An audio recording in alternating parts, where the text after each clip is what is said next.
på grund af aftens kamp blev Aalborg invaderet af belgiske fodboldfans, og politiet tog ingen chancer.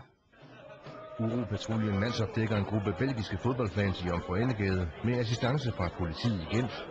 Flere af mændene her er nemlig berygtede hooligans i hjemlandet.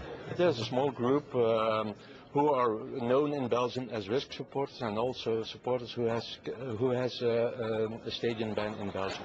Billederne her er fra i eftermiddags, hvor alt er idyl, men de belgiske fans vil ikke på forhånd love, at det holder. Am I making trouble now? No, the fans. Well, normally not. No. It can happen. It's part of the game. Hey, my beer. Sorry. Aalborg politi har en klar taktik. De belgiske fans skal frem for alt holdes langt væk fra OB-fans for at undgå slagsmål. Vi kan selvfølgelig frygte, at de løber sammen med nogle af vores egne, men umiddelbart så tyder det godt, at det er glade mennesker, der forhåbentlig gerne vil ud til fodbold, så lad os håbe på, at de fortsætter med det. Samarbejdet med belgisk politi er en fordel for ordensmagten, men også for de fans, der opfører sig pænt.